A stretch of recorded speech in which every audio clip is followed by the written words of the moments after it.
In many ways, the Chicago Bears officially started their offseason yesterday after officially firing Luke Getsy and most of his offensive staff. We now have an update on the Chicago Bears interviewing Shane Waldron for the offensive coordinator position. We're going to talk a little bit about that. We're also going to talk about defensive coordinator candidates for the Chicago Bears, as well as some of the details that came out of Ryan Poles and Matt Eberflus' press conference yesterday. All that plus a mailbag right after this. You are now tuned in to Chicago Bears Central, your number one place for all Chicago Bears news and content. What's going on, Bears fans? Welcome to another episode of Chicago Bears Central, your number one spot for everything Chicago Bears related. I'm the host here, Haize. More importantly, you guys can follow the channel at Chi Bears Central on every social media platform we happen to be on. With that being said, let's go ahead and get into the content for today. And listen, the Bears, like I said in the intro, basically officially started their offseason, right? And, offseason, not as far as player standpoint, roster standpoint, but from a personnel standpoint, it's already started for a lot of NFL teams. You look at Ian Cunningham and another executive for the Chicago Bears being interviewed for GM positions on other teams.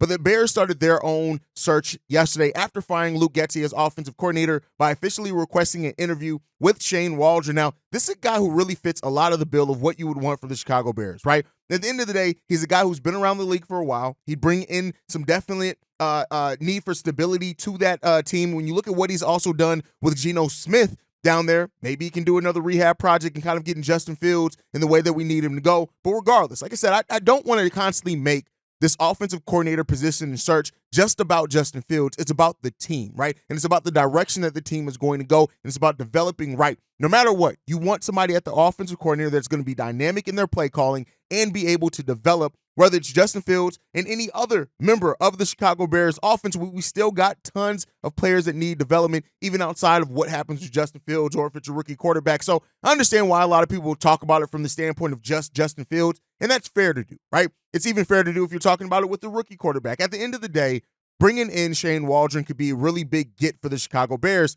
And when you compare that with what Matt Eberflus said that he was looking for in an offensive coordinator, he said this, direct quote, "Great teacher has to coach the coaches and the position, have to have the innovation and look at the players you have and put those guys in positions to succeed and get explosives move down the field.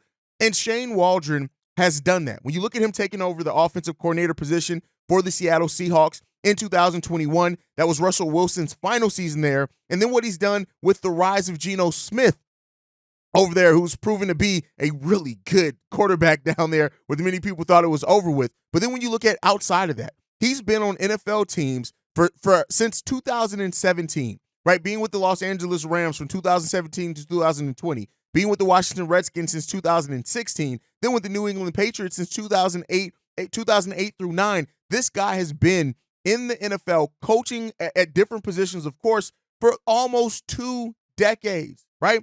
2 decades. And he's been play calling down there for the Seattle Seahawks for 3 years. So he brings an experienced play caller, something Luke Getsy was not. And, it's not just about finding somebody who's the antithesis to what Luke Getsy was, but it is about finding somebody who brings some of the things that just Matt Eberflus, as a defensive-minded head coach, doesn't have in his arsenal. And Shane Waldron brings a lot of that. And he is somebody that can really work with Matt Eberflus as well. And, maybe even eventually be groomed to head coach if that ends up coming to that. But I really like the Shane Waldron move. It's a really big first move for the Chicago Bears in finding a new offensive coordinator. But like I said on the emergency episode, we dropped about this yesterday because we did drop an emergency episode. You already know we drop a lot of emergency episodes around here, especially during the time that it's off season. But on top of that, they're going to do more interviews. So don't think if you don't hear that Shane Waldron is hired, or if you hear them interview other candidates, that it means that they're not going with Waldron. At the end of the day, Ryan Poles and Matt Eberflus understand how important it is to get this hire correct. And to get that correct, that means you're going to also have to interview other people just to see what they could bring to the table. But at the end of the day, Shane Waldron, if he does end up securing the offensive coordinator position for the Chicago Bears, I think it's a really good move for the Bears. And it really is, in a lot of ways, kind of a power move in a degree, right? So, like I said, I like it overall. He's a guy who also comes from that McVay coaching tree, which we talked about, that like the success and kind of the pedigree that comes there and from that coaching tree. So I think this is a really good first move that the Bears did make, but we got another coordinator position that we need to really look into, right? And that is the defensive coordinator position. So I talked about potential offensive coordinators in yesterday's episode. I want to talk about some of the potential defensive coordinators today. Now, much like with Shane Waldron, I didn't foresee him coming available, so he was not on that list. So don't take this list as just the list, right? It's not a definite list, but it is a route that the Bears could look to go in some areas. The first one that I want to bring up is Joe Whitt Jr. Now, this is a secondary and defensive pass game coordinator with the Dallas Cowboys. This is a guy who really has stepped up a lot when it comes down. When you look at how he's developed players as well, over that, how the secondary has continued to grow. And when you look at it as well, secondary is one of our biggest strengths as well. So it's somebody who could come in, bring some strengths that we have. Right now, they were the 5th ranked pass defense in the NFL, so we can keep that going as well. Joe Whitt also, listen, when it comes down to it, he's a guy that if you can kind of get ahead of the buzz there. There's been some buzz of him being a defensive coordinator for a little while there. He's a guy that you can also move into that and maybe, like I said, get ahead of it. You look at us re-signing Jaylen Johnson, things like that. He's definitely somebody that can come in, help that group, bring in that. And at the end of the day, I think of when you look at the Bears, right? Yes, we saw the secondary improve, but we were the 5th worst pass defense in the league when it came down to it. And so Joe Whitt Jr. could come in, help solidify some of that, keep developing the young core that you have down there, as well as build around a veteran like Jaylen Johnson. And you look, we're probably bringing in more young players as well, because I hope the Bears draft a safety somewhere in this draft. So that's another one that the Bears absolutely could look at. Next one up is the defensive line coach from San Francisco, Chris Kuric, I believe is how you pronounce his name. But again, this is a guy who he came from the Kyle Shanahan coaching tree. Coaching trees are an important part in football when you look at it. And so right now, when it comes down to it, this guy has been a defensive line coach, which is another position or a position group that we're looking to improve this offseason as well, with maybe getting a dynamic edge in the draft or getting one in free agency. And so when it comes down to it, when you look at now having Montez Sweat and the players that we're looking to develop on that defensive line, I do think that you can do a lot worse than him. He's worked with talented players before, so he's not somebody that you can overlook at. But listen, he coached Nick Bosa. So take for that what you will. Also, the San Francisco 49ers had a top 5 run defense this year. So when you look at with the Chicago Bears, yes, we were already a really good run defense. But again, he helped solidify some of the things that we can look for there at the defensive coordinator position. Next up, Jen Linehan. This is a guy, he's the senior football analyst for Illinois.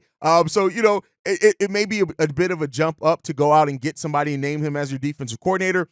And what the Bears may be looking for in their defensive coordinator position maybe is more experience. But hey, at the end of the day, he's led the Badgers to being one of the top defenses in the nation. And you look at it, they were right up there with the Georgia Bulldogs as well. He's a former defensive back as well. He played from 2005 to 2014. And so he transitioned into coaching right after that, 2 years later in 2016. So at the end of the day, he's somebody that you could definitely look at, outside the box candidate.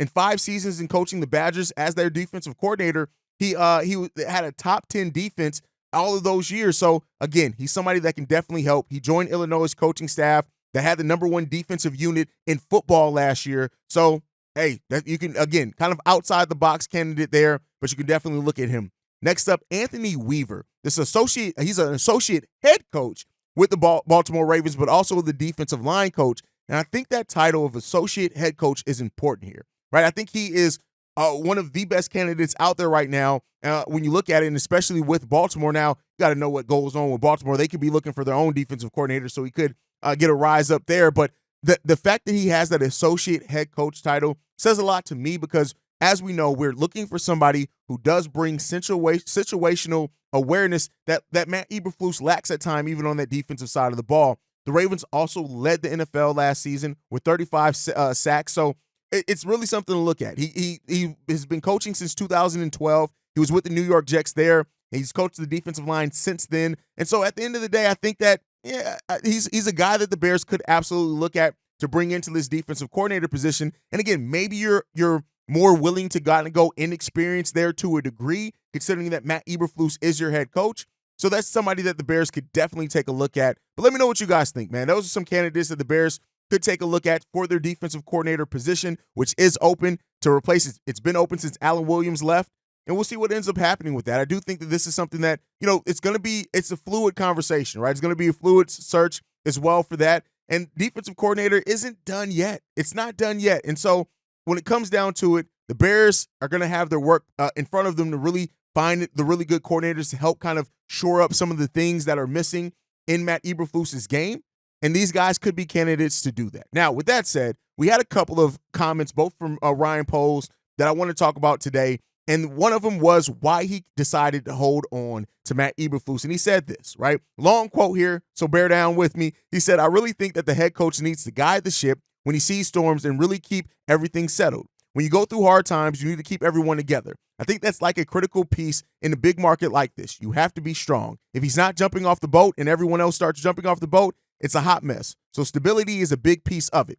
I saw a lot of progress. There's a reason why we went from 3 to 7 wins. The prayer aspect is important, but also the detail of bringing the team together through those hard times, allowing us to push through. You saw a lot of those wins happen at the back of the season. If it's not for him, I don't think that that's the case. And I think that starts to crumble. Everyone else starts to do their own thing. To me, that was a critical piece of that. So really kind of the thing that me, Bobby, and C-Dub talked about when we talked about the pros and cons of holding on to Matt Eberflus. Stability was one of those things that both Bobby and C-Dub brought up. And I think we saw that here, right? When you're trying to correct some things, especially when you're already bringing in new coordinators, it seems like Ryan Poles, in a sense, and I know this is a buzzword, especially if you're a Bulls fan, looked at the continuity aspect of it, right? We're changing a lot, right? And we're bringing in some new talent this year, and there could be more changes up and down, but you want to bring something in that, again, there's something to be said about Montez Sweat, for example, singing the praises basically of Matt Eberflus and what he did to help keep this team together through adversity when he came over here, and even talking about it's a better situation than what he left with the Washington Commanders. That type of votes of confidence, I think, is probably why you saw it. And like I said before, as much as I am not a Matt Eberflus guy, I would have not minded at all to see both Luke Getsy and Matt Eberflus fired from their positions. There's something to be said about having the voice of the locker room, right? And having the players really back you in a sense like that, especially while you're trying to come out of a rebuild and go to the next area of being that playoff coach. And so, I do think that at the end of the day, Matt Eberflus can still develop. He was a rookie head coach. He's only been at the job for 2 years. And the Chicago Bears are maybe looking at it, much like we talk about with Justin Fields, and saying, let's get this guy some better coordinators. They kind of fit better now that we know where his shortcomings are as a head coach after working with him for 2 years.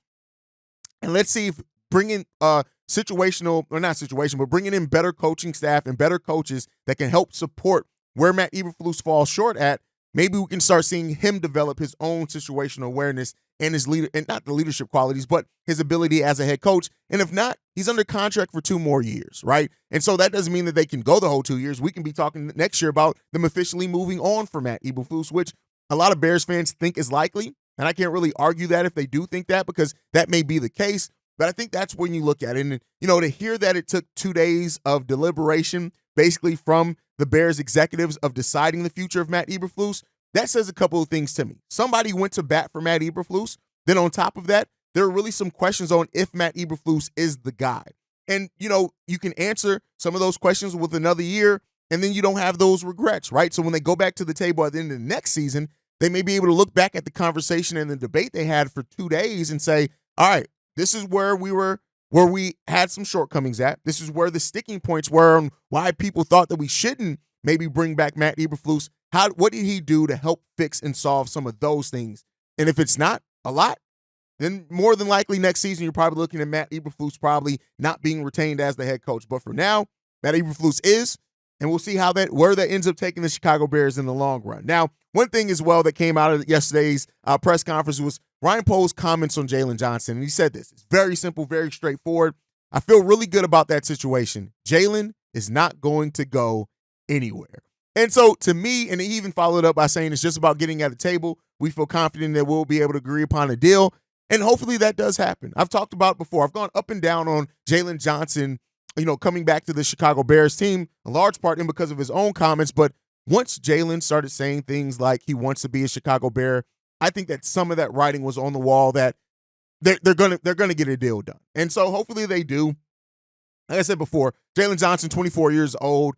You want to be able to hold on to that with how young the secondary core is and really flesh that out and build it together over 3-4 years and then see what you have, right? So as those players like Jaquan Brisker, Kyler Gordon start coming off their rookie deals, that may be where you start having to make tough decisions elsewhere. We may have to make one as well this offseason with Eddie Jackson. But overall, I really do think bringing back Jaylen Johnson is best for the team. It's best for the player in Jaylen Johnson. And I really hope to see him in a Bears uniform next year. And it's good to hear that we also hear that Ryan Poles is in there for that as well. So let's hope that ends up being the case, man. We'll see what it ends up turning into. But let's go ahead. I want to play some of the voicemails for today. Mailbag day is usually tomorrow on Fridays, but we got so much overflow considering what's going on with the Bears. We got 3 voicemails we're going to play today. This one's from Donovan. What's going on, Haize? What's going on, team? It's your boy Donovan, man. Just seeing y'all latest live stream podcast talking about the pros and cons of Fields. I'm just giving my thoughts on it as far as can he adapt in time to the to the fluidity of the team and the progression of the team. I feel like he can. Like I've been saying this whole time, I feel like his whole career he's been teaching himself how to play quarterback. These coaches have had nothing to do with whatever the fuck he's been going through. Like he's been given a bunch of dumbass coaches. You see what the fuck Nagy's doing in Kansas City, and you know what the fuck Getsy is, and he ain't shit as far as I'm concerned. He ain't shit but a spy for the Packers. But all they giving him was a couple rollout plays, a couple design runs, and the rest was all him. So I'm like, as far as giving him a new coach, a new coordinator, honestly, it wouldn't be no different than fucking trading him. Because if you trade him, he's going to get a new coach, a new coordinator regardless. Then they're a whole new team too. So I'm like, if you want to do him any type of favor, give him something that actually work with him and some familiarity when it comes to something like a teammate. You know what I'm saying? But that's just where I stand on that. When it comes to a coach picking their own quarterback or whatever, if you get somebody that's actually fucking worth it, they're going to look at Justin Fields and they're going to be like, I don't see how the fuck you didn't do shit with Justin Fields. I would take Justin Fields and yes, come on. What the fuck if you get somebody like Jim Harbaugh? Jim Harbaugh knows something about Justin Fields because he was in fucking Michigan when Justin Fields was drafted. And he was like, I feel like he'd be like, shit, I'm looking at Justin Fields like I went against him before. I don't want to fucking go against him again. I'll keep him on my fucking team. I don't see how the fuck you don't do something with Justin Fields is what I'm saying a good coach will fucking say. Any fucking coach that adapts to their fucking quarterback skill set, adapts to their team skill set, because this team has a lot of skill set. You have a coach that just doesn't know what the fuck to do except what the fuck he's used to fucking doing and regurgitating everything Aaron Rodgers ever fucking does. I'm like, if you're going to do that, just go back to Green Bay, bro. Nobody told you to come here. Like, for real. And the fact that we hired him just tells you what the fuck we were fucking doing with our lives, which was not fucking shit. Eberflus, that was not a good fucking move getting Luke Getsy. I don't know what the fuck was going on in the fucking in the background, but that was not a good move. But yeah. A competent fucking coach or coordinator will look at Justin Fields like, I don't give a fuck about these rookies. Do you see what you have on your team? I'll take them. Let's go. What the fuck? And he'll adapt, and we'll be good moving forward. And if he's not, we'll be good moving forward because we forget what the fuck the main purpose is in this offseason. But anyways, I ran out of time, man. Coaches impacting Justin Fields' development, yeah. And I think that, for some of the Justin Fields detractors, right? Is that a safe word to use as far as like, because I don't want to make him seem like negative because listen, there's more than enough reason to have serious questions about Justin Fields and if he's going to be the quarterback for the Chicago Bears. I don't necessarily always agree with them, but I can understand where they're rooted in sometimes, right? But coaching does have an impact on how a player develops. And I know there are going to be people, well, this quarterback developed under this situation, so Justin Fields should be able to. Every quarterback can't develop the same way. Every quarterback has their own perfect environment for them to develop.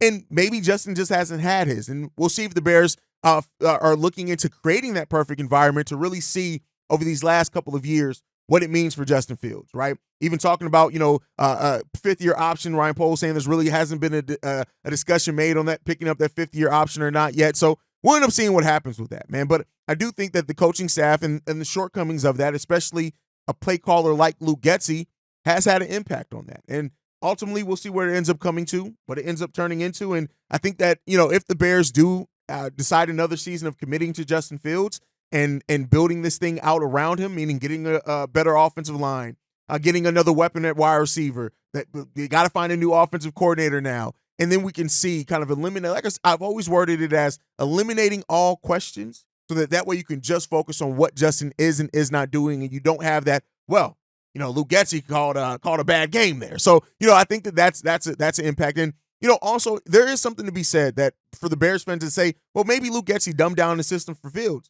Well, I'll say this. He's got fired if that was the case because of it. And we need a offensive coordinator who's going to come here and basically say, This is I'm going to create the system that I feel is best for Justin Fields' strengths. But we're not gonna pity patter around the play calling here. If you can't make the throws, then you're just not the guy. And so that may be something that we see as well. But great voicemail, Donovan. Thanks for leaving that. Let's get into this next one. This one's from Fred. Yo, Haize, what's going on, man? This be your boy Fred. What it do? Man, I'm so disappointed, man. I was hoping these bastards would have put them cock-sucking ass packets out for the playoffs, man. But they ain't come through because you had coaches want to play fucking zone throughout the whole fucking game, steady playing them man-to-man. They didn't have no fucking threats or receivers over there. So why would you play a zone? You should let them man up and shit, man. And then Luke Getsy, I told y'all, man, I told people, that motherfucker's an op, man. Don't be surprised when the Bears do fire that son of a bitch, that his ass back on Green Bay sideline as a position coach. I'm telling you, man, like, everybody keep talking about trade Fields. No, man, Fields is not the problem. Just Fields needs some things he needs to work on, need to clean up. Yes. But do we need way better coaches?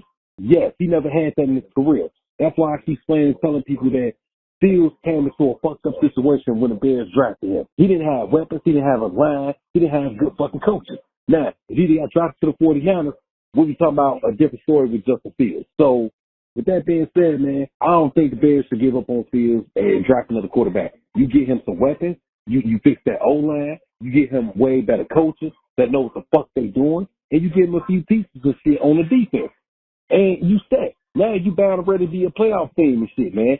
So, Luke Getsy and Matt Eberflus should have got fired. They shouldn't have got on that fucking plane when they lost to Green Bay. If I was the GM, I would have told them, hey, man, don't need you back on this plane with us. Y'all might as well find y'all way home and clean out y'all fucking off. And that's real talk, man.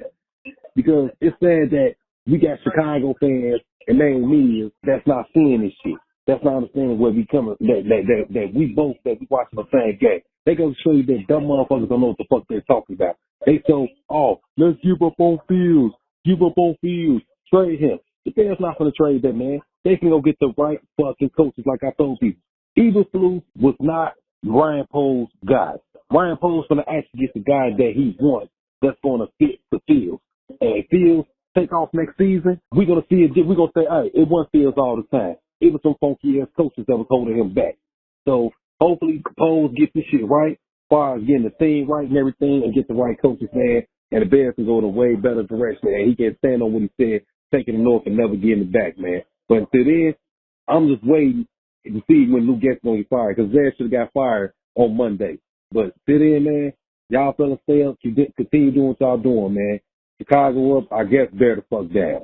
Coaching decisions against the Packers, trash. The offensive play calling against the Packers is god awful. It was trash. It was, all those, the spy comments and things like that. It gave it all credibility. It was absolutely trash. And I think now seeing, Luke Getsy fired, Matt Eberflus stays on. This voicemail was left before either one of those decisions were made. But I think that points in the direction that the Bears saw the same things that the fans had problems with. And that is, again, I don't want to make it just about Justin Fields. It's about more than that. Luke Getsy's play calling was trash for any quarterback. And even, yes, we had a game where we won against the Atlanta Falcons, and that was a really good game. But like I said before, just because you have a good game doesn't make you a good offensive coordinator.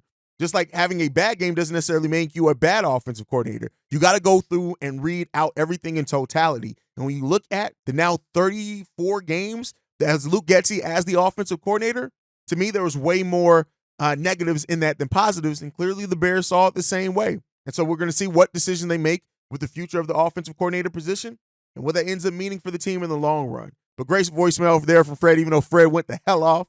Let's get into this next one. This one's from Ant. What up, fellas? Your boy Ant calling about this Luke Getsy firing. First and foremost, I want to say I don't care how much no man makes. Being fired sucks because, families and cost of living, you don't know what they might be going through or whatnot. So not praising that the man got fired. Happy that he's no longer with the Chicago Bears? Absolutely. He just wasn't no good for Justin Fields, wasn't no good for the Chicago Bears, just wasn't no good for the city. I do believe he was a double agent. He called good game plans against top 9 defense in Atlanta one week, then the next week he calls a shitty game against the Green Bay Packers where he came from. That's the obvious and key sign that this man was a double agent. He just did not want Green Bay to lose. Called a great game plan against the Detroit Lions. We beat them. Come to the Green Bay Packers, horrible game plan. That's a double agent. I don't care what nobody says. Second of all, this thing about Justin Fields going to a different team and becoming a great quarterback, why would you get rid of that when everyone's saying he will become a great quarterback, if not great, a good quarterback in this league? He will be with a new coordinator, but do you want to give him 3 coordinators in 4 years? That's exactly the same thing. So stop saying that retarded, contradictive narrative and stuff like that. Now, one other thing that I will say when it comes to football, I'm with you guys when y'all say ignore the cloud, ignore the media. Football is football, and if you know it, you know how it goes. This team is on the cusp of doing great things. And I did the math. If we start the season how we ended the season and break it down into quarters, we would win every 2 games and lose a game. We can't win 3 in a row. Well, if we do that next year, then that's an 11-6 season, and we fight for, or if not, in the playoff contention right now. So I will take that all day, every day. Do have a question for you fellas. If Eric Bieniemy, which I believe he will get a head coaching job, if he don't get a head coaching job, what are the odds that Ryan Poles or Matt Eberflus go out and get that guy to be the next offensive coordinator to unlock Justin Fields? He did it for Sam Howell. Sam Howell had a really good passing year at the beginning of the year, but, you know, it's his first year starting, didn't show up.